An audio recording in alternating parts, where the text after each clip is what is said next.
స్తోత్రం, దేవుని స్తోత్రం చెప్తామా? హల్లెలూయా. నేను కాపాడిన దేవుడు ఆయన.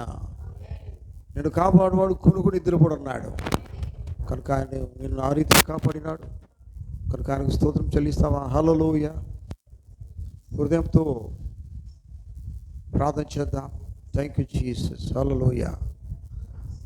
మహోన్నతమైన మా తండ్రి దయగల మా యేసయ్య, నాయన మీకు వందనాలు దేవా, స్తోత్రాలు ప్రభా. గడిచిన వారమంతా మాకు తోడుగా ఉన్నారు. మరి యొక్క పునరుత్థాన దినంలో మమ్మల్ని సజీవులుగా మీ సన్నిధానంలో నిలబెట్టినారు. మీకు స్తోత్రాలు చెల్లిస్తూ ఉన్నాం. ఈ రీతి మీ సన్నిధిలో మేము నిలబడినామంటే ప్రభా, అది మా గొప్పతనం కాదు నాయన, కేవలం మీ కృప మాత్రమే ఉన్నది. మేమేమై ఉన్నామో మేము కేవలం మీ కృప మాత్రమే ఉన్నాం. మీ కృపను బట్టి మీకు స్తోత్రాలు ప్రభా. మేము ప్రభా మరి లోకస్తులము కాదు నాయన, మేము మీ కుమారులము కుమార్తెమై ఉన్నాం, మీ కుమార్తెలమై ఉన్నాం, మీకు వధువై ఉన్నాం. తను మీకు స్తోత్రాలు నాయన. తండ్రి, నిజమైన వధువుగా మేము జీవిస్తూ మమ్మల్ని నడిపించండి. మీకు స్తోత్రాలు. మీకు వాక్యం మేము సమీపిస్తూ ఉండగా తన మా హృదయంలోని కూడా మేము తిప్పండి. మా ఆలోచన విధానాన్ని మార్చండి నాయన. మా ఆలోచన మీ ఆలోచనగా చేయండి ప్రభా. తండ్రి, మా వైపు మీరు చూడండి నాయన. మమ్మల్ని మీకే సమర్పించుకుంటూ యేసు క్రీస్తు నామములో కూర్చో ఉన్నాం. ఆమేన్. పరిశుద్ధ గ్రంథములో నుండి మనం దేవుని వాక్యం చదువుకుందాం. పరిశుద్ధ గ్రంథములో నుండి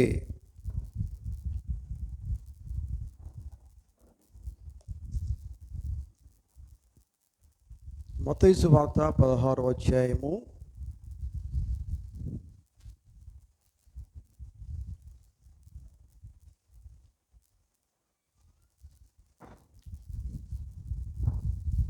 13వ వచనం నుండి కొన్ని వచనాలు చదువుకుందాం.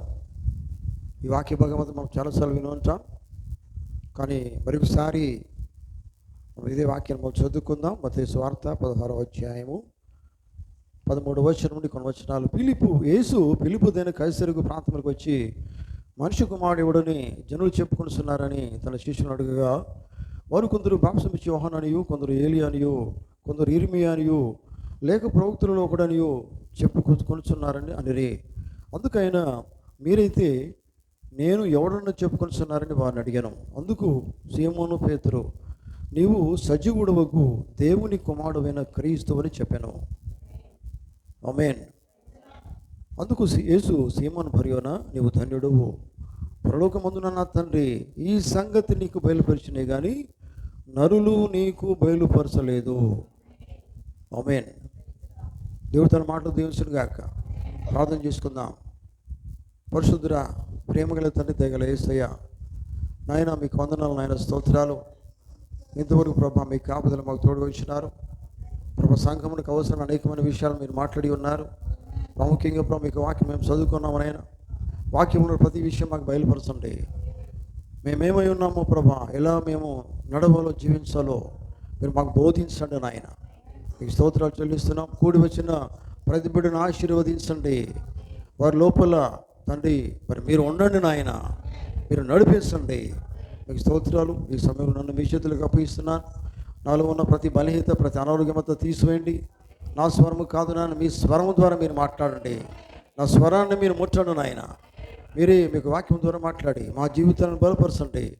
మేమేమై ఉన్నామో, ఏమి కావాలో, ఎలా జీవించాలో మీరు మాకు బోధించమని, మేము ఎలా ఈ లోకంలో మీకు జీవించాలో మాకు నేర్పించమని మీరే వాక్యం ద్వారా మాట్లాడి మహిమ ఘనత ప్రభావాలు పొందవలసిందే ప్రార్థన మన ప్రభువును రక్షకుడైన ప్రభు అయిన యేసుక్రీస్తు అతి పరిశుద్ధమైన నామములో అడుగుతూ ఉన్నాం.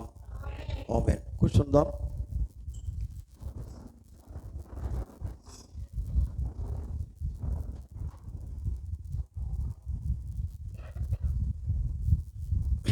Praise the Lord. హల్లెలూయా. యేసుక్రీస్తు నామం పేరిట మీకు అందరికీ కూడా యేసుక్రీస్తు నామములో మరి శుభములు కలుగును గాక. దేవుడు మిమ్మల్ని అందరూ కూడా దీవించును గాక. మనము మరొకసారి దేవుని సన్నిధిలో ఈ రీతి స్తుతించడం, ఆరాధించడం చాలా గొప్ప సంగతి. అది నేను నమ్ముతున్నాను. లోకములో ఉన్న సంగతుల కంటే, లోకంలో అన్ని స్థలాల కంటే గొప్ప స్థలం ఇది. అన్ని సంగతుల కంటే గొప్ప సంగతి ఇక్కడ మనం వింటాం.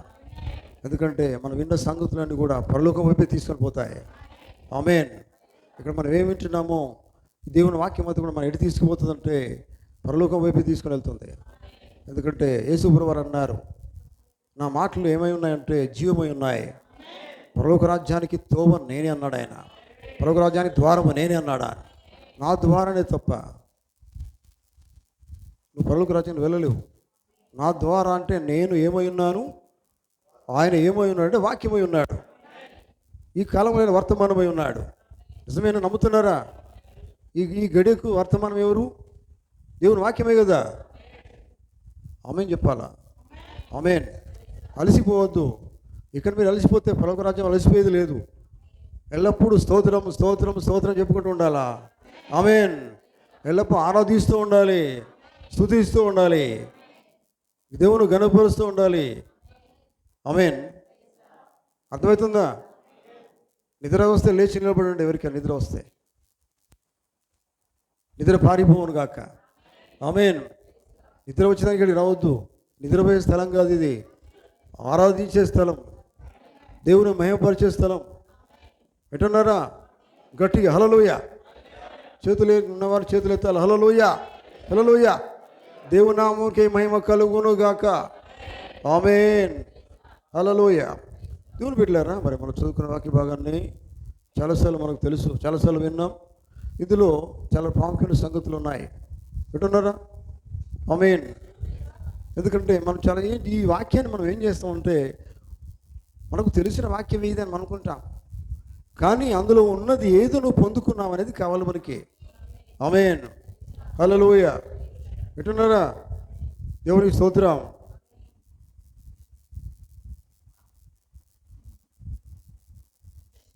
నిజమైన దేవుని సంఘము చూడండి, ప్రత్యక్షత మీద మాత్రమే నిర్మించబడింది. ఆమేన్. నిజమైన దేవుని సంఘం, నిజమైన జీవం కలిగిన దేవుని సంఘము ప్రత్యక్షత మీద మాత్రమే నిర్మించబడింది అనే అనే టాపిక్ నేను మీతో మాట్లాడి ఇష్టపడుతున్నాను. హల్లెలూయా. నిజమైన దేవుని సంఘం అంటే అబద్ధమైన సంఘం కూడా ఉందా? ఉన్నదా లేదా? హల్లెలూయా. కానీ నిజమైన దేవుని సంఘం రోషం కావాలండి. మన దేవుడు రోషం కలిగే దేవుడు ఆయన. ఆమేన్. నిజంగా జీవించాలి, సత్యం కోసం జీవించాలి, సత్యం సాక్షిగా ఉండాలి. హల్లెలూయా. చూడండి, ఎందుకంటే లోకస్తులు నమ్మినట్టుగా కాదు. లోకస్తులకు ఏమీ లేదంటే ఒక బయలుపాటు లేదు. అర్థమవుతుందా?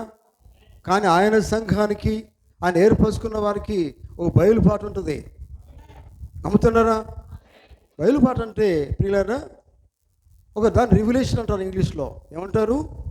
రివిలేషన్. దానికి ప్రత్యక్షత అంటారు. కానీ గమనించండి, ఈ ప్రత్యక్షత అంటే అర్థం ఏంటంటే, ఇది ఈ భాష మాకు అర్థం కావట్లేదంటే, మీకు అర్థం కాకపోతే నేను చెప్తాను. విన్నారా? దేవుడు ఏం మాట్లాడుతున్నాడో ఆ మాట అర్థం చేసుకోవడమే అది ప్రత్యక్షత ఉన్నది. ఆమేన్. అర్థమవుతుందా? ప్యూరిటీ ఇది ఈజీగా అర్థమయ్యే భాష కదా. ఆ దేవుని మాట వినుకుంటేనే పోతాం అనుకోండి, నీకు అర్థం కావట్లేదు అంటే నీకేమి లేదు, రివిలేషన్ లేదు, ప్రత్యక్షత లేదు, బయలుపాటు లేదు. నువ్వు విని లాభం ఏంది? 1 సంవత్సరం కాదండి, కొన్ని సంవత్సరాలను బట్టి వస్తున్నా. మరి ప్రత్యక్షత ఎక్కడ పోయింది? ప్రత్యక్షత లేకుండా ఎట్లా నువ్వు వెంబడిస్తావు దేవుణ్ణి? ఎట్లా నువ్వు దేవుని కోసం జీవిస్తావు? అర్థమైందా? ప్రత్యక్షత కలిగి ఉన్నామండి నువ్వు అని చెప్పవచ్చు. ప్రత్యక్షత కలిగి ఉంటే కాదు, ప్రత్యక్షత నేను ఏం చేస్తుంది? జీవింపజేస్తుంది, నడిపిస్తుంది. హల్లెలూయా. ఏది నువ్వు కలిగి ఉన్నావో, నువ్వు ఎవరిని సేవిస్తున్నావో, ఎవరిని ఆరాధిస్తున్నావో, ఆయన ఏమై ఉన్నాడో నువ్వు ఎరిగి ఉండడమే, తెలుసుకోవడమే, ఆయన కొరకు జీవించడమే ప్రత్యక్షత. ఆమేన్. ఆయన కోసం జీవించడమే ప్రత్యక్షతే ఉన్నది. తెలుసుకోవడం ప్రత్యక్షతగా. దయ్యం కూడా తెలుసు యేసు ప్రభు అంటే కదా. దేవుడు అంటే యేసు ప్రభు అంటే లాభం ఏంది? నువ్వు దేవుడు అని నమ్మితే నమ్మకానికి కాదు, నడవడం కావాలా. నేను చాలాసార్లు చెప్తుంటాను, గుర్తుందా మీకు? చెప్పమంటే చాలా సంగతులు చెప్తామండి. మనము మాట్లాడమంటే రేపటిదాకా మాట్లాడతాం. మాటలు కాదు కావాల్సింది, చేతలు కావాలా, జీవించడం కావాలా. ఆమేన్. జీవించడం కావాలండి కదా. జీవించడమే కావాలా, అదే నడవడం, అదే జీవించడం. ప్రత్యక్షత కలిగిన వాడు ఎప్పుడు కూడా నడవకుండా ఉండలేడు. అందుకనే ఇప్పుడు బ్రదర్స్ ఆమె అంటున్నారు కదా, అక్కడ ఎట్లున్నా తెలుసా, మేము పోయి అక్కడ పోయినాం. లార్డ్ ఇది నేను చెప్పాను, స్పోకెన్ వర్డ్ మినిస్ట్రీ అనే చర్చికి వెళ్ళినప్పుడు వారు మొత్తం లేచారండి. ఆమేన్. ఒకరిద్దరు కాదు, మొత్తం లేచి ఆమేన్ అంటున్నారు. ఆమేన్. వారు కాపరి గారు చెప్తే అందరూ లేచారు. ఒకసారి పోయి హ్యాండ్ ఇస్తున్నారు, షేక్ హ్యాండ్ ఇస్తున్నారు. Praise the Lord. ప్రతి మాటకు షేక్ హ్యాండ్ ఇస్తున్నారు. Praise the Lord. హల్లెలూయా. మనం లేవమండి కదా, కాళ్ళు లేవు, చేతులు లేవు. ఎట్లా ఉండడానికి ఒక ఉద్యమం అండి. దేవుని మాట మీకు అర్థం చేసుకుంటే ఉద్యమమే అది. అర్థం కాకపోతే నేను నిర్జీవము. నిజమేనా? ఉద్యమం ఎక్కడి నుంచి వస్తుందండి? నీ లోపలే ఉంది. ఎక్కడి నుంచో తెలుసుకుంటే వచ్చేది కాదు. వాక్యం నీ లోపల ఉంది. అది నువ్వు ఏం చేయాలా? బయటికి తీయాలా. అవునండి, దాచుకునేది కాదు వాక్యం అనేది. ఇప్పుడు లైట్ ఎక్కడ ఉందండి? లైట్ ఉంది, కానీ దాన్ని ముసుగు పెడితే దాన్ని ఓపెన్ చేయాలి. కానీ కొంచెం కింద మంచం కింద పెట్టేది కాదు లైట్ అనేది. నిజమేనా? అది ఓపెన్గా ఉండాలి. నిజమేనా? ఒక క్రైస్తవుని జీవితం ఓపెన్గానే ఉండాలా. యేసుక్రీస్తు నమ్ముకున్న మన జీవితం దాచిపెట్టేది కాదు. లోకానికి మాదిరిగా ఉంటుంది. అతని నడవడిక, అతని ప్రవర్తన, ఆయన మాటలు, క్రియలన్నీ కూడా ఓపెన్గానే ఉంటాయి. బైబిల్ ఏం చెప్తుంది? అందుకే పౌక్తి ఏమన్నాడు? తెరవబడిన పుస్తకం అంటాడు ఆయన. ఒక్కొక్కరి జీవితం ఎట్లా ఉండాలి? తెరవబడిన పుస్తకము, చదవబడే పుస్తకం లాగా ఉండాలా. అందుకనే బైబిల్లో మాట ఉంది, మీరు వ్రాయబడిన పత్రికలే ఉన్నారు. అవునండి, వ్రాయబడిన పత్రిక అంటే మిమ్మల్ని ఏం చేస్తారు? అందరు కూడా చదువుతారు. చూడండి, ప్రత్యక్షత అనేది లేకపోతే ఎట్లా జీవిస్తామండి? వాక్యం వినుకుంటూనే పోయినాం అనుకోండి, మరి లాభం ఏంది? మార్పు ఎక్కడ వస్తుంది? వాక్యం నీకు అర్థమైతేనే మార్పు అనేది నీ లోపలికి వచ్చేదానికి అవకాశం ఉంటుంది. నువ్వు వినుకుంటూనే పోతే మార్పు రాదండి. హల్లెలూయా. దేవునికి స్తోత్రం కలుగును గాక. దేవుని బిడ్డలారా గమనించండి, మనం చదువుకున్న వాక్యంలోనే చూడండి, ఆయన ఏమంటున్నాడు? యేసుప్రభువారు చూడండి, ఈ వాక్య భాగం మనం విన్నాం కనుక యేసుప్రభువారు ఏమన్నారు? కొందరు ఆయన ఏమనుకున్నారంటే, కొందరు బాప్తిసం ఇచ్చే యోహాను అనుకున్నారు, కొందరు ఏలియా అనుకున్నారు, కొందరు ఇర్మియా అనుకున్నారు, ప్రవక్తల్లో ఒకడు అనుకున్నారు. అందుకు ఆయన ఏమన్నాడు 15వ వచనంలో? అందుకైన మీరైతే నేను ఎవరన్నా చెప్పుకొనిస్తున్నారని వారిని అడిగాను. అందుకు సీమోను పేతురు, నీవు సజీవుడవగు దేవుని కుమారుడైన క్రీస్తు అని చెప్పాను. మరి మిగతా వాళ్ళు ఈ మాట చెప్పలేకపోయారు. మిగతా వాళ్ళకి రివల్యూషన్ లేదా? ఇంతమంది ఉన్నామండి మనము, ఒక్కరే లేచి ఆమెనని చెప్పారు అంటే ఇక మిగతా వాళ్ళకి అర్థం కాలేదా? అంటే కొంచెం అర్థమే సిగ్గుపడతారు, కొంతమంది సిగ్గుపడతారు. ఆమెనని చెప్పేదానికి సిగ్గుపడతారు. ఎందుకు సిగ్గుపడాలండి? వాక్యం అర్థమైనప్పుడు ఆ సంతోషం వేరుగా ఉంటుంది. ఉద్యమం వస్తుంది, వాక్యం ఉద్యమం తీసుకుని వస్తుంది, జీవం తీసుకుని వస్తుంది. వారు ఆమెను చెప్పకుండా ఉండలేరు. అందుకే మన ప్రవక్త ఏమన్నా తెలుసా? ఎవరైతే ఆత్మను కలిగి ఉంటారో వారు ఆమెను అనకుండా ఉండలేరు. వారు ఎగిరినా ఎగురుతారు, ఆమెను చెప్పకుండా ఉండలేరు, హల్లెలూయా చెప్పకుండా ఉండలేరు. ఎందుకంటే వారి లోపల దేవుని ఆత్మ ఉన్నది. హల్లెలూయా. చూడండి, దేవుని ఆత్మ ఉన్నవారు ఎట్లా మౌనంగా ఉంటారండి? మండల దేవుని వాక్యం ఏం చేస్తే దేవుని ఆత్మ మన హృదయాన్ని మండిస్తుంది. అందుకని ఎంఐ మార్గంలో వారు శిష్యులు వెళ్తున్నప్పుడు యేసుప్రభువు వారితో ఉన్నప్పుడు ఏమన్నాడు ఆయన వారితో మాట్లాడుతున్నప్పుడు ఏమైందట? ఆయన మాట్లాడుతున్నప్పుడు వారి హృదయములు మండుచుండలేదా? మరి మంట నిజంగా ఈ లోకం మంటలు మీరు అనుకునేరు. ఈ లోకం మంటలు మనం మడితే మనం ఏమైనా బతుకుతామండి? ఇదే మంట. మరిది లోపల హృదయంలో దేవుని వాక్యం అనేది ఏమై ఉన్నది? దేవుని వాక్యం అనేది అగ్ని అయి ఉన్నది. ఆమేన్. మంట ఎట్లా అంటే మరి వాక్యం ఏమున్నదండి? మరి లోపలికి వాక్యం పోతే వాక్యం అగ్ని ఉన్నది కదా, లోపల మండిస్తుంది. మండిస్తున్నప్పుడు ఏమైతే లోపల మరి ఏది కాలిపోవాలా? పనికిరాని చెత్త కాలిపోవాలా కదా? మీకు తెలుసా అండి, యేసుప్రభు గుణలక్షణాలు కలిగి ఉండమని ప్రవక్త అంటాడు. యేసుప్రభు గుణలక్షణాలు కలిగి ఉండే దేవుడు అంటే ఆయన వధువు మాత్రమే కలిగి ఉంటుంది, అందరికి లేదు. అర్థమవుతుందా? అయ్యా, ఆయన గుణము, ఆయన లక్షణము, ఆయన పోలికలు ఎవరికి వస్తాయి? అందరికీ రావు. అర్థమవుతుందా? అవునండి. ఆయన వధువు అంటే వేరండి కదా. ఆయన వధువు ఎప్పుడు కూడా లోకంతో కలవదు, లోకం చెప్పినట్టుగా చేయదు, లోకం ఎంత పోజ్ చేసినా అవసరం లేదు, లోకం ఎంత అందంగా కనిపించినా చేయదు. అర్థం కాలేదు మీకు? ఆమె రాలేదే. హల్లెలూయా. మీ మనసు ఇక్కడ లేదని అర్థమైపోయింది. హల్లెలూయా.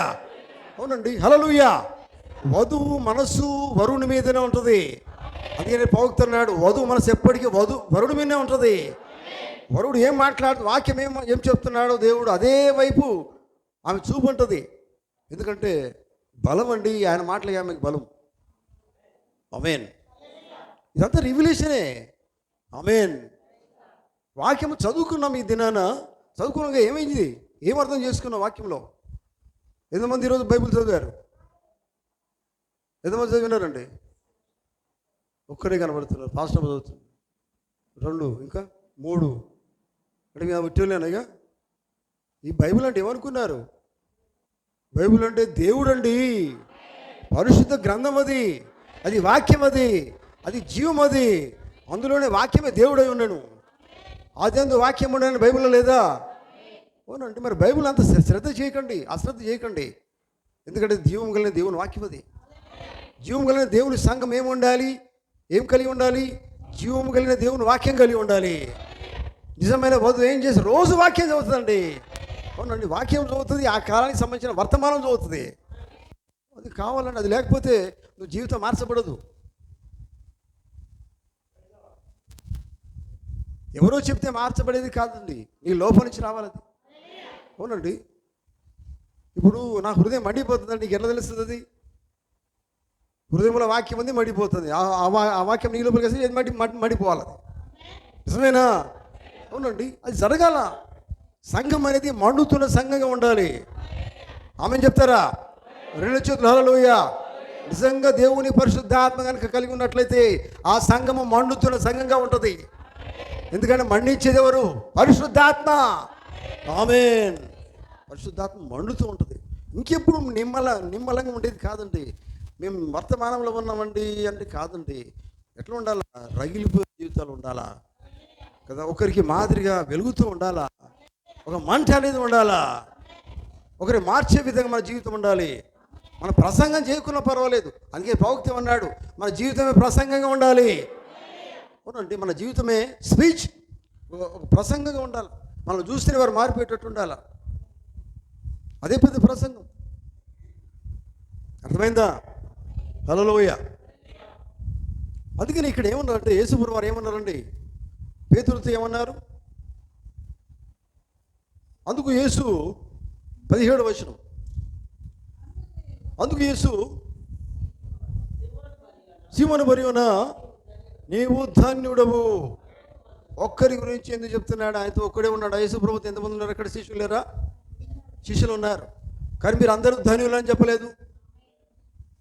వింటున్నారా? మీరు అందరూ ధన్యులు అని చెప్పలేదు ఆయన. ఎవరికైతే ప్రత్యక్షత కలిగి ఉన్నాడో ఆయన మాత్రమే ధన్యుడు. ఆమేన్. అర్థమవుతుందా? ప్రార్థనకి వెళ్తున్నామండి, ఉనుకుండును సనుకుండును దూరం ఎట్లా వస్తున్నామండి, సంతోషపడుతున్నాం, పోయినామా లేదా? అది కాదు ప్రత్యక్షత. అది ప్రత్యక్షతనా? కష్టపడి వచ్చిన కాదయ్య గారని మీరు అనవచ్చు. ఓకే, మంచిదే. వచ్చినారు, లాభం ఏంది మరి? దేనికోసం వచ్చినావు? ఎవరిని చూసేదానికి? ఎవరిని చూసేదానికి వచ్చావు? వాక్యం పొందుకున్నానికి రావాలా? అదే ప్రత్యక్షత. వాక్యంలో ఉన్న ప్రతిదీ నువ్వు అర్థం చేసుకోవాలా. అదే బయలుపాటే ఉన్నది. అర్థం చేసుకున్న తర్వాత మనం ఏం చేయాలి? జీవించాలండి. ప్రవక్తకు మాట అంటే నేను చెప్తాను, వినండి జాగ్రత్త. ప్రవక్త ఏమంటారంటే, ఎందుకు అనే వర్తమానం జాగ్రత్త రండి.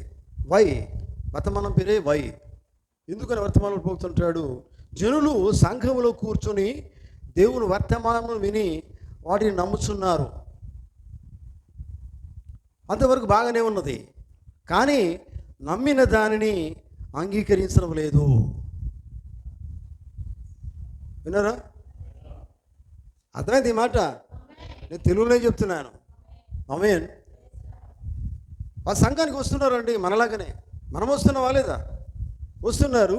వర్తమానం విని వాడే నమ్ముతున్నారు. అంతవరకు బాగానే ఉన్నది. కానీ నమ్మిన దానిని అంగీకరించడం లేదు, మరి చేర్చుకోవట్లేదు. చేర్చుకోవడం అంటే రిసీవ్ చేసుకోవాలా. ఏ వాక్యం అయితే నువ్వు వింటున్నావు దాన్ని ఏం చేయాలి? నువ్వు స్వీకరించాలా, చేర్చుకోవాలా. చెవులు వినాలి, వినుడు గాక. ఆమేన్. విన్న ప్రతి వాక్యము ఎవరు చేర్చుకుంటారు? ప్రవక్త అంటాడు, వధువు మాత్రము ప్రతి వాక్యాన్ని చేర్చుకుంటుంది. దేవుని ప్రతి వాక్యాన్ని చేర్చుకుంటుంది. ఎందుకు? వధువు కోసమే దేవుని వాక్యము. ఆమేన్. హల్లెలూయా. చూడండి ఎట్లా ఉంటారంటే వారు చేర్చుకోవట్లేదు.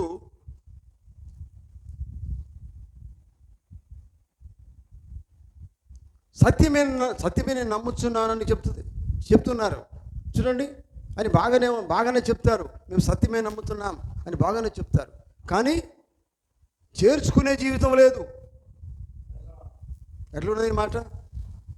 మీరు అంటారు కదండి, మేము వస్తున్నాం కదండి, వర్తమానం నమ్మేమండి, మేము నిజమైన భాష పొందుకున్నామండి యేసుక్రీస్తు నామంలో. కానీ సమయం లేదు ప్రార్థనకి వచ్చేదానికి. నాకు ఎన్నో పనులు, నేను పొలిటికల్గా వెళ్తాను, అటు వెళ్తాను, నాకు చాలా సౌండ్ డబ్బులు ఉన్నాయని చెప్పవచ్చు. దాంతో ఇక్కడ సంబంధం లేదంటే వేరే చాలా పనులు ఉంటాయని నువ్వు చెప్పవచ్చు. అసలు సంబంధమే అయితే లేదు, దేవునితో సంబంధం లేదు. నువ్వు దేవుని బిడ్డ అయితే పొలిటికల్ పార్టీతో సంబంధం పెట్టుకున్నవి. అసలు దేవుని సంఘంలో ఉన్న వాళ్ళు కొంతమంది వడ్డీలకు ఇస్తారు. సరి అయినా అది? వడ్డీలకు ఇవ్వచ్చా? తప్పది. చేయదు, పని చేయొద్దు, పొదుపట్లు చేయొద్దు.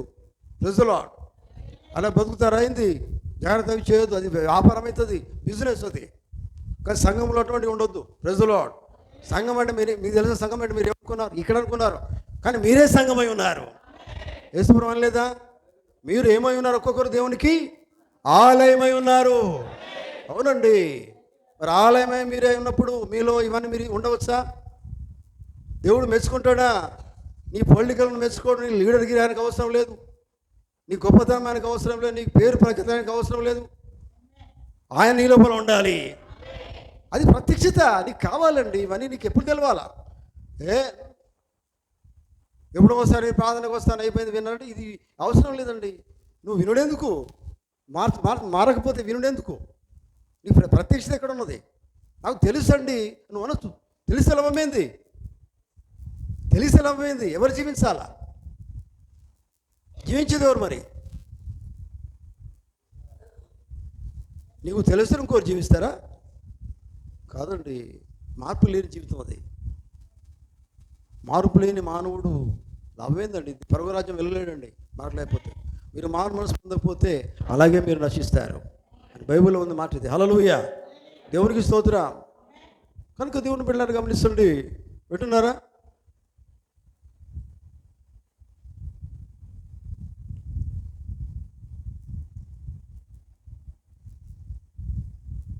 వారు విన్నదాన్ని చేయడం లేదు. అలా చేయకపోతే వారు చనిపోయిన వారై ఉన్నారు. అర్థమవుతుందా? వారు విన్నదాన్ని చేయడం లేదు. సంఘానికి వస్తున్నారని చెప్పాడు ప్రవక్త. వింటున్నారా? సంఘానికి వస్తున్నారు, వింటున్నారు, విన్నట్టుగానే బాగానే ఉన్నారు, బాగానే ఉంది. కానీ విన్నది చేర్చుకోవడం లేదు. మార్పు లేని జీవితం ఉంది. కానీ అటువంటి వారు ఏమై ఉన్నారని చెప్తున్నారు ప్రవక్త? వారు చనిపోయిన వారై ఉన్నారు. ఎందుకంటే జీవం అనేది ఎక్కడి నుంచి వస్తుంది? వాక్యములోనే వస్తుంది, వాక్యంతోనే వస్తుంది. నిజమేనా? దేవుని వాక్యంతోనే జీవం వస్తుంది. అది నీ లోపల లేదంటే నీ జీవితం ఎట్లా ఉన్నదో గట్లనే ఉంటుంది, మార్పు రాదు. కానీ నామమాత్రంగానే కనపడతావు. ఓ క్రైస్తవుని చెప్పుకుంటావు, వర్తమానం నమ్ముతున్నావు చెప్పుకుంటావు, బాసు తీసుకున్నాను చెప్పుకుంటావు, జీవితం లేదు. ఎందుకు ఆ జీవితము? చనిపోయిన వారితో సమానం అది. అర్థమవుతుందా? హల్లెలూయా. చూడండి దేవుని బిడ్డలారా, అర్థం చేసుకోండి. దేవుని మాటలు ఎట్లా ఉన్నాయంటే, దేవుని మాట ఎప్పుడు కూడా ఎట్లా ఉంటుందండి? సగం సగం ఉండదు. ఎట్లా ఉంటుంది? నిశ్చయంగా ఉంటుంది. నువ్వు ఉంటే సరిగా ఉండ, లేకపోతే ఉండకు కదా. అంతే కదండి. ఇది చల్లగా నేను వెచ్చగా నేను ఉంటే మేలు అన్నాడు ఆయన. కానీ నులివెచ్చని జీవితం ఉండదు. నులివెచ్చని జీవితం అంటే ఏంటిదమ్మా? నిలువెచ్చని జీవితం అంటే ఏంటి అర్థమైంది? రెండు రకాల జీవితం అన్నట్టు. అటు పొలిటికల్గా మాట్లాడవచ్చు, అటు ఇంకేంటిది, ఇటు ప్రభువా స్తోత్రం అని చెప్పవచ్చు, ఇట్లా పాటలు పాడవచ్చు, అప్పుడు ప్రార్థనకి రావచ్చు, పొలిటికల్ దానిలో తిరగవచ్చు, అన్నింటిలో ఉంటారు. లోకాలు కలిసిపోతారు, వాళ్ళు డామినేషన్ చేయవచ్చు. ఇవన్నీ అవసరం లేదు ఇక్కడ. ఇది ఏ జీవితం? ఇది నిలువెచ్చని జీవితం. ఇది ఇటువంటి వాళ్ళు ఎందుకు కావాలి? యేసు ప్రభువుకి అవసరం లేదు. అటు వాళ్ళని ఏం చేస్తున్నాడు ఆయన? వేసే అవసరం లేదండి. ఈ రెండు రకాల జీవితం ఉన్న వాళ్ళు అవసరం లేదు. వినబడుతుంది అందరికీ? ఆమేన్. దేవుని బిడ్డలారా, ఎంతకాలం ఉందాం రెండు రకాల జీవితాలు కలిగి ఉంటాం? ఇంకా ఎన్ని సంవత్సరాలు కావాలి? ఇంకా కావాలా సంవత్సరాలు? అయ్యా నాకు అవసరం లేదు, ఇప్పుడే నేను మారిపోయాను, ఇక నుంచి నాకు రెండు జీవితాలు అవసరం, రెండు రకాల జీవితం అవసరం లేదు. నేను జీవిస్తే దేవుని కోసమే జీవిస్తాను, మరణిస్తే ఆయన కోసమే మరణిస్తాను. పౌలు ఏమన్నాడు? బ్రతుకు కూడా నీ కోసమే. అవునండి, చావైతే ఇంకా సంతోషమే, మేలే కదా. అటువంటి జీవితం కావాలి. అమ్మ నువ్వు ఇట్లా ఉండాలంటే నీ కోపం వస్తుంది, అయ్యా నువ్వు ఇట్లా నీ కోపం వస్తుంది. వాక్యమే ఇది. ఎందుకంటే నువ్వు లోకంలో ఇష్టపడతావు కావచ్చు, కానీ లోకమునైనను లోకములో ఉన్న వాటినైనను ప్రేమించండి అని చెప్పలేదు ఆయన. ఏమన్నాడు? ప్రేమించకు అన్నాడు. ఇది నీకు అర్థం కావాలంటే అక్కడ ఏం కావాలి? ప్రత్యక్షత కావాలా? ఆమేన్. నేను అందరూ ఉంటాను, నేను ఉంటాను కాదు. నీకు లోపలికి వెళ్ళు, వాక్యంలోకి వెళ్ళు. నువ్వు ఉండవుతాడు ఆయన. నీకు ప్రత్యక్షత రావాలా? నువ్వు ఎట్లా ఉండాలంటే వాక్యం తగినట్టుగా ఉండాలంటే ప్రత్యక్షత నీకు కావాలా? ఆమేన్. హల్లెలూయా. దేవుని బిడ్డలారా, నేను వస్తున్నాను, ప్రార్థనకు వస్తున్నాను, సంతోషపడే జీవితం కాదు ఇది. అందరికంటే నేనే బాగున్నాను అనుకునే సంతోషపడి దేవుడు మెచ్చుకునే జీవితం కాదు అది. దేవుని వాక్యము చేర్చుకొని వాక్య ప్రకారం జీవించే జీవితం కావాలా? అది ఏమై ఉన్నదంటే అది ప్రత్యక్షత కలిగే జీవితమై ఉన్నది. ఆమేన్. హల్లెలూయా. కనుక ప్రియమైన దేవుని బిడ్డలారా, గమనించండి. అసలు విశ్వాసం ఏంటి తెలుసా? విశ్వాసమైన ప్రత్యక్షత. ఆమేన్. హల్లెలూయా. క్రియల ద్వారా వ్యక్తపరచబడిన విశ్వాసమైన వర్తమానంలో పోతున్నాడు. విశ్వాసం అనగా దేవుని నుండి వచ్చిన ప్రత్యక్షత. ఆమేన్. విశ్వాసం అన్నది దేవుని నుండి ప్రత్యక్షత విశ్వాసములకు బయలుపాటు అయి ఉన్నది. ఆమేన్. హల్లెలూయా. చూడండి, ఎందుకంటే నియంత్రణ విశ్వాసం తెచ్చుకోలేవు. విశ్వాసం అనేది ఎక్కడి నుంచి వస్తుంది? దేవుని నుంచే పొందుకోవాలా. నిజమేనా? హల్లెలూయా. చూడండి, దేవుని కృప వలన నీకు విశ్వాసం అనేది ఇవ్వబడింది. ఆమేన్. హల్లెలూయా. దేవునికి స్తోత్రం కలుగును గాక. కనుక దేవుని బిడ్డలారా, అర్థం చేసుకున్నారా? ఆమేన్. చూడండి,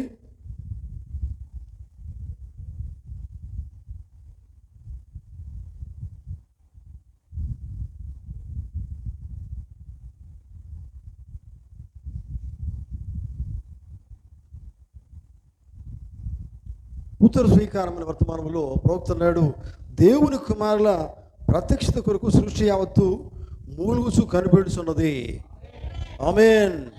చూడండి, ప్రత్యక్షత అనగా బయలుపాటు అనేది ప్రతి ఒక్కరూ కలిగి ఉండవలసిన అవసరం ఉంది.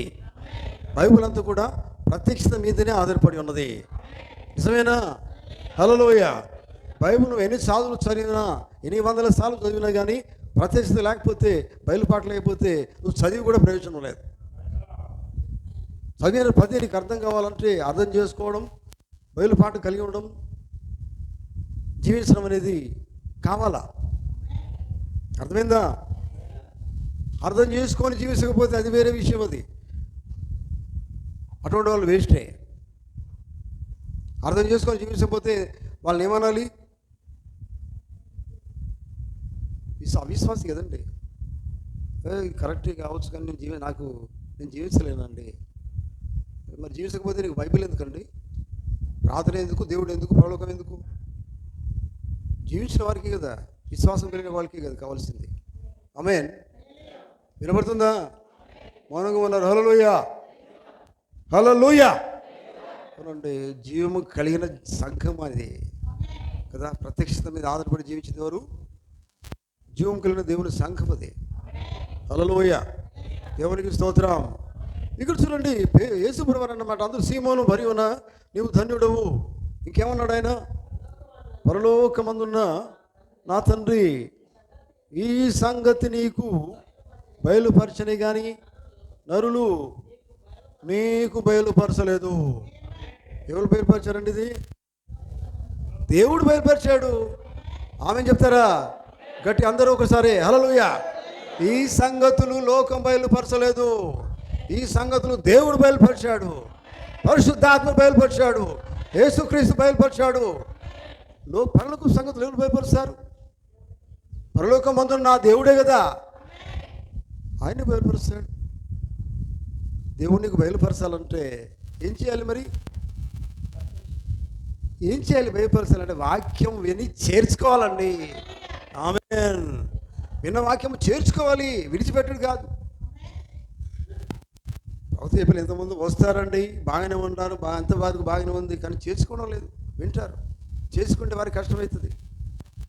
ఈ జీవితం హాయిగా ఉన్నాను అనుకుంటారు, వాళ్ళు చేసుకుంటే చాలా కష్టమవుతుంది. అన్నీ వదులుకోవాల్సి వస్తుంది అనుకుంటారు. మరి వదులుకోవాలి వద్దా? దేవుడు కావాలి, లోకం కావాలా? ఏదో కూడా వదులుకోవాలి నువ్వు. ఆమె చెప్తారా? దేవుని వాక్యం చెప్తున్నప్పుడు వాళ్ళు చప్పలు కొడుతున్నారంటే హల్లెలూయా. ఎక్కడ? మేము వెళ్ళి దగ్గర హల్లెలూయా వాక్యం చెప్తున్నప్పుడు చప్పలు కొడుతున్నారు, లేస్తున్నారు, నిలబడుతున్నారు, వాళ్ళ ఉద్యమం వచ్చేస్తుంది. హల్లెలూయా, ఆమేన్. అట్లా ఉండరండి రగిలిపోయే జీవితాలు అవి. హల్లెలూయా. సంతోషపడే జీవితాలు, మండుతున్న జీవితాలు, వాక్యం కోసం ఎదురు చూసే జీవితాలు కావాలి మనకి. ఎందుకంటే జీవం అనేది ఎక్కడి నుంచి వస్తుంది? దేవుని వాక్యమే జీవమై ఉన్నది. అది వింటున్నప్పుడు లోపల సంతోషం ఉంటుంది. ఆమేన్. అటువంటి ప్రత్యక్ష దేవుడు నాకు ఇస్తున్నాడు. ప్రత్యక్షత చూడండి. ఆకలేస్తున్నదండి. ఆకలేసిన తర్వాత మనం ఏం చేస్తాం? భోజనం చేస్తాం. తిన్న తర్వాతనే ఒక రకమైన సంతృప్తి ఉంటుంది, సంతోషం ఉంటుంది. నిజమేనా? మరి మనకు ఆకలి అయితే, నిజంగా ఆత్మీయ ఆకలి అయితే, ఆత్మీయ భోజనం దేవుని వాక్యం కదా, దేవుని వాక్యమే కదా. మరి ఈ ఆత్మీయ భోజనం తింటేనే కదా సంతోషపడేది. అర్థమైందా? అవునండి. మరి ఆకలి మీకు లేదు, ఆకలి అయితే ఆత్మీయ భోజనం చేస్తారు. ఆమేన్. హల్లెలూయా. కనుక దేవుని బిడ్డలారా గమనించండి. ఇంకా తర్వాత ఏమన్నారు యేసుప్రభువు వారు? ఆయన అన్నారు, నా తండ్రి నీకు బయలుపరిచిన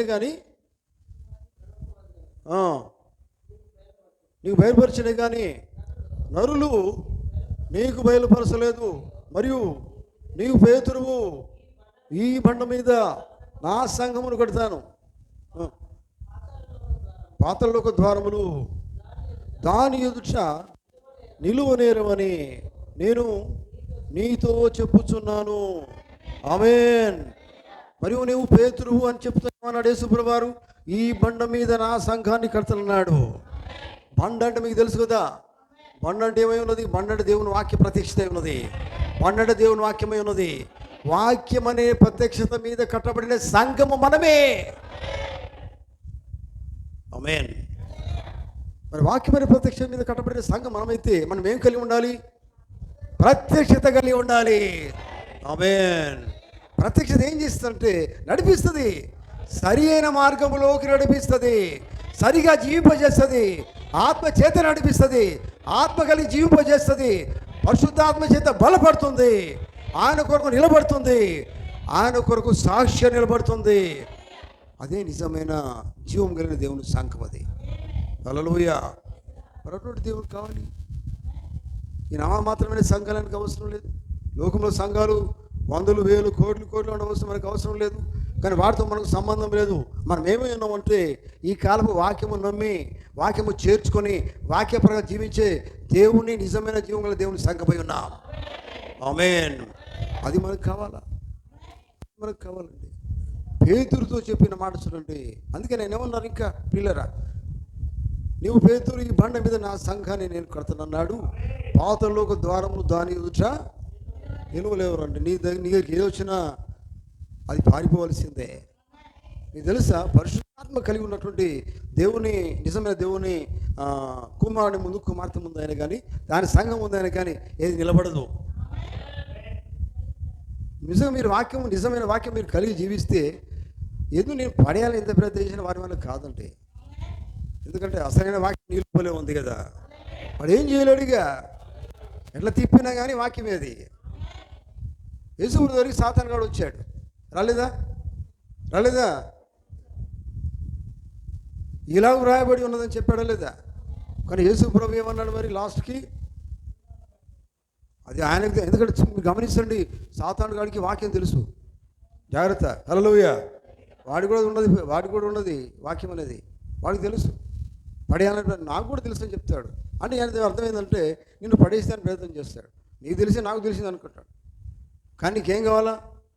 వాడికంటే ఎక్కువ తెలుసు, వాడికంటే ప్రత్యక్షతకి రావాలా? ఆమేన్. అవునండి, హల్లెలూయా. వెంటనే వాడు ఏం చేస్తాడు? యేసుప్రభు దగ్గరికి వచ్చేసి అన్నీ చూపెడతాడు కదా, నేను ఇట్లా చేస్తాను, అట్లా చేస్తాను, ఇట్లా ఉంటావు అని. ఏది అవసరం లేదండి. లాస్ట్ యేసుప్రభు అన్నాడు, సాతానా పారిపోనాడు, ఆయన వెనుకకు పొమ్మన్నాడు. నిజమేనా? హల్లెలూయా. సాతాను లోకంలో ఉన్నదండి, కానీ వాడిని ఎదురుస్తూనే ఉండాలి. ఎప్పుడు ఎదురిస్తావు? వాక్యం ఉండాలా, ప్రత్యక్షత ఉండాలా, జీవం ఉండాలి. నిర్జీవంగా ఉండద్దండి. రోజు జీవమే ఉండాలి మన లోపల. వాక్యం ఎప్పుడు మనకి జీవమే మనకు తీసుకుని వస్తుంది. మన నిర్జీవులో మనం ఉండం, జీవం కలిగిన వారిగా ఉంటాం. హల్లెలూయా. జీవం కలిగిన దేవుని సంఘం అంటున్నారా? మీరేమన్నా మీ సంఘం ఏంటంటే చెప్పండి. మాది జీవం కలిగిన దేవుని సంఘం అని చెప్పండి. హల్లెలూయా. మేము వాక్యం కలిగి ఉన్నామండి. మేము డినామినేషన్ కాదండి, శాఖలు కాదండి. జీవము కలిగిన యేసుక్రీస్తు సంఘం, వాక్యం కలిగి ఉన్నాం. హల్లెలూయా. రెండు చేతులేమో హల్లెలూయా. జీవం కలిగిన దేవుని సంఘం ఉన్నాం, ప్రత్యక్షత కలిగి ఉన్నాం. అది కావాలండి. నీకు ఏం నిలవలేదు, ఆ సంఘం ముందట ఏది కూడా నిలబడదన్నాడు ఆయన. ఎందుకంటే అది కట్టబడింది దేని మీద? వాక్యం అనే రెవల్యూషన్. అక్కడే మనం ఉన్నాం. ఆమేన్. హల్లెలూయా. ఆ రివల్యూషన్ లేకపోతే నువ్వు జీవించట్లేదు. నీకు అర్థమవుతుందా? నువ్వు సరిగా ఉండట్లేదు. కారణం ఏంటంటే ప్రత్యక్షత నీకు లేదు. గట్టిగా ఉండాలంటే ప్రత్యక్షత కావాలా? అవునండి. వాక్యం అనే పూర్తిగా నువ్వు అర్థం చేసుకుంటే నువ్వు ఖచ్చితంగా దేవుని కోసం నిలబడతావు. అది ప్రత్యక్షత కాదా? ఆమేన్. నువ్వు వినడం కాదు, అర్థం చేసుకోవాలా, నేను జీవించాలా, నిలబడాలా దేవుని కోసము. అది గట్టిగా నిలబడాలంటే విశ్వాసం అనేది కావాలా, వాక్యము కావాలా. హల్లెలూయా. అప్పుడు నిలబడతావండి, దేవుని కోసం నిలబడతావు. అది కావాలి. దేవుని బిడ్డలారా, మధ్యాహ్న కాలం గమనిస్తుంటే మన జీవితాలు ఒకసారి ఆలోచిద్దాం. ఆయన అంటున్నాడు, నిజమైన సంఘాన్ని ఆయన ఎక్కడ కట్టుకున్నాడు? వాక్యం అనే ప్రత్యక్షత కట్టుకున్నాడు. మరి మనం అనుకుంటున్నాం మన లోక సంఘాలు కాదనుకుంటాం, మనం చెప్తాం మేము డినామినేషన్ కాదని చెప్తాం, మంచి ఎక్కడి వరకు బాగానే ఉంది. మరి మనం ఏమై ఉన్నాం అని ఆలోచించాలి. ప్రవక్త నమ్మేమని చెప్తాం, అక్కడి వరకు బాగానే ఉంది. వాక్యం నమ్మినా బాగానే ఉంది, కానీ కట్టబడింది ఎక్కడ? కట్టబడినవా లేదా ఆలోచించు. జీవితం ఉన్నదా లేదో ఆలోచించు. ప్రత్యక్షత ఉన్నదా లేదో ఆలోచించు. ప్రత్యక్షత నేను నడిపించాలా, జీవింపచేయాలి. ఆమేన్. హల్లెలూయా. అటువంటి జీవితం కావాలంటే అంటున్నారా? హల్లెలూయా. కనుక ప్రేమల దేవుని బిడ్డలారా, గమనించండి.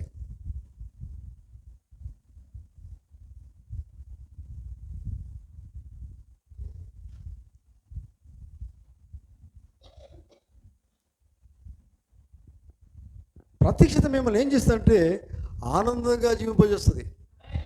ఆమేన్. క్రియల ద్వారా వ్యక్తపరచబడిన విశ్వాసం అనే వర్తమానంలో పోతున్నాడు. ప్రత్యక్షత మిమ్మల్ని ఆనందంగా నడిచేటట్టుగా చేస్తుంది, ఆనందింపజేస్తుంది. హల్లెలూయా. చూడండి, ఒక తేడా కలిగిన జీవితం మనం కలిగి ఉంటాం. తేడా అంటే భేదం ఉంటుంది కదా. అంటే లోకానికి మనకి చాలా డిఫరెంట్ ఉంటుంది, వ్యత్యాసం ఉంటుంది. ప్రజలో నిజమేనా? మనం ఒక ప్రత్యేకమైన జనాంగమై ఉన్నాం, ఒక వ్యత్యాసం కలిగిన వారమై ఉన్నాం. లోకంలో మనం ఉండవచ్చు. ఆమేన్. గట్టిగా ఆమేన్. లోకములో మనం ఉండవచ్చు, కానీ అక్కడ డిఫరెంట్ ఉన్నది, వ్యత్యాసం ఉన్నది. అది ఇక్కడ మాట్లాడుతున్నాడు ఆయన. చూడండి, ఆ వ్యత్యాసం ఎల్లప్పుడు వస్తుందంటే దేవుని ఆత్మను కలిగి ఉండే వ్యత్యాసమైన జీవితం కలిగి ఉంటావు. ఒక ప్రత్యక్షత కలిగి ఉండే వ్యత్యాసంగా జీవిస్తావు. నిజమేనా? వాక్యం నీకు పూర్తి అర్థం కావాలంటే కావాల్సింది ఏంటంటే ప్రత్యక్షత కావాలా. ఆమేన్. సంఘానికి అదే అవసరం. ఎందుకంటే కట్టబడింది, దాని మీద కట్టబడితే ఖచ్చితంగా ఆ వాక్యం కొరకు జీవిస్తావు, నిలబడతావు, నిజమైన సంఘంగా నిలబడతావు. నిన్నెవరు పడేసినా నువ్వు పడవు, నువ్వు కట్టబడ్డావు. హల్లెలూయా. నీకేదో చెప్తారు, ఆయన నీకేం కాదండి, నువ్వు లంగర్ వేయబడి ఉన్నావు. ఆమేన్. అవునండి. లంగర్ ఎక్కడ ఉంటుందండి? సముద్రం లోపల ఉంటుంది. దాన్ని ఎవరేం చేయలేరు. అంటే నిన్ను ఏది నీ మీదికి వచ్చినా అది నిన్నేమి చేయదు. నువ్వు క్రీస్తులో లంగరు వేయబడి ఉన్నావు. అటువంటి జీవితం నువ్వు కలిగి ఉండాలి. ఎక్కడ కట్టబడి ఉన్నావు? వాక్యము అనే ప్రత్యక్షత మీద, బండ అనే ప్రత్యక్షత వాక్యం, అది దాని మీద కట్టబడి ఉన్నావు. చూడండి, బండ అంటే మనకు తెలుసు, బండ అంటే వాక్యమే. ఆ వాక్యమే ఎక్కడ పోయినా నీకు వాక్యంతో నేను ఉండాలా. వాక్యమే బండ అయినప్పుడు నువ్వు ఎటు వెళ్ళినా బండను తీసుకుని వెళ్ళాలా. ఆమె చెప్తారా? ప్రవక్త అంటాడు, నువ్వు బండతోనే ఉండమంటాడు ఆయన. చెవులు కనబడుతున్నాయా? నువ్వు ఎక్కడికి వెళ్ళినా బండనే తీసుకుపో. బండ అంటే అక్కడ రోడ్డు మీద బండ కదండి. చిన్న బండ పట్టుకొని జేబులు వేసుకొని పోయారు. ఆ బండ కదా ఇక్కడ. బండ అంటే దేవుని వాక్యము. ఆమేన్. నీ వెంటనే తీసుకుని వెళ్ళు బండ. నువ్వు ఎక్కడికి వెళ్ళినా బండ నీకు తోడు, అంటే వాక్యమే నీకు తోడు. చూడండి, గమనిస్తుంది. ఎందుకంటే నువ్వు కట్టబడిందే బండ మీద, వాక్యమని ప్రత్యక్షం మీద కట్టబడ్డావు కనుక వాక్యమే నీతో ఉండాలి. వాక్యాన్ని తీసుకుని వెళ్ళు. నువ్వు ఎక్కడికి వెళ్ళినా నీకు తోడు ఉండేది ఎవరు? నీకు నీడగా ఉండేది ఎవరు? నేను కాపాడేది ఎవరు? నీకు రక్షించేది ఎవరు? నీకు అండగా ఉండేది ఎవరు? అన్నిటికీ వాక్యమే. కనుక నీ వెంట వాక్యాన్ని తీసుకుని వెళ్ళు. ఆమేన్. హల్లెలూయా. వాక్యమని ప్రత్యక్షత నువ్వు నిర్మించబడ్డావు. దేవుని సంఘమా, దేవుని బిడ్డలారా, మీరు లోకం మీద లేకపోతే ఇంకా దేవునిలో కట్టబడలేదు, కానీ మీరు వాక్యమని ప్రత్యక్ష మీద నిర్మించబడి ఉన్నారు. కనుక మీరు ఎలా ఉండాలి? కదలకుండా ఉండాలి. వాక్యం కొరకు జీవించేవారుగా ఉండాలి. సత్యం కోసం నిలబడేవారుగా ఉండాలి. ఆమేన్. సత్యానికి సాక్షిగా ఉండాలి. ఇదే దేవుడు కోరుతున్నాడు. అటువంటి జీవితం మనం కలిగి ఉందాం. ఆమేన్. మనం ఏమై ఉన్నామంటే జీవము కలిగిన దేవుని సంఘము. అది ఎక్కడ కట్టబడి ఉన్నది? ప్రత్యక్షత మీద నిర్మించబడిన సంఘమై ఉన్నాం. ఆమేన్. అటువంటి సంఘంగా మనం జీవిస్తాం. అర్థమైందా? తొనకుండా బెనకకుండా ఏది ఏమైనా కానీ, పరిస్థితులు మారినా కానీ ఏం కాదండి కదా. ప్రార్థన జీవితం కలిగి ఉంటే ఏమవుతుంది? ఏ పరిస్థితులు ఏమి చేయలేవు. ఆమేన్. నిజమేనా? ఎటువంటి పరిస్థితులు వచ్చినా నిలబడతావు. నమ్ముకున్న దేవుణ్ణి నువ్వు కలిగి ఉంటావు. అలా జీవితం నీకు కావాలా.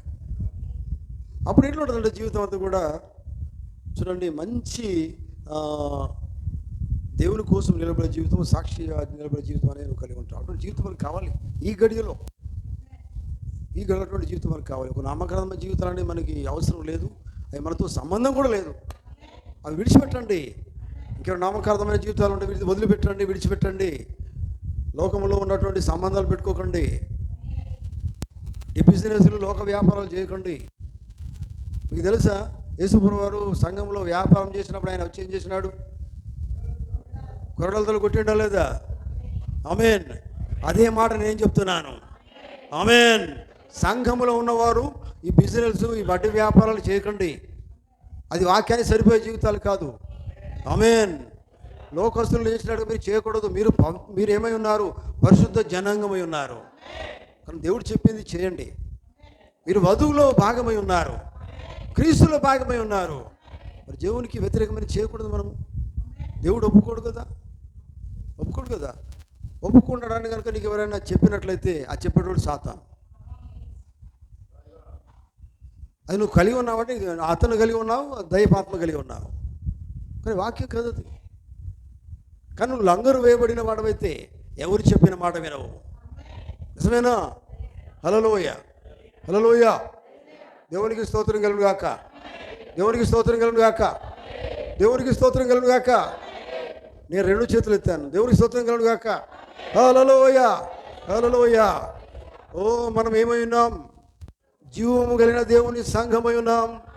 వాక్యం అనే ప్రత్యక్షత మీద కట్టబడిన సంఘమై ఉన్నాం. చూడండి, వాక్యం అనే ప్రత్యక్షత, బండ అనే ప్రత్యక్షత, అది మనం కలిగి ఉన్నాం. మనం జీవము కలిగిన వారమై ఉన్నాం. చూడండి, అటువంటి జీవితం మనం జీవించాలి. ఆమేన్. ముగిస్తున్నాను. ఈ మాటలన్నీ మన జీవితాల్లో నూరంతలుగా ఫలించును గాక. దేవుడు తన మాటలు దీవించును గాక. ఆమేన్. హల్లెలూయా, హల్లెలూయా. అందరం లేచి నిలబడదాం ఒకసారి.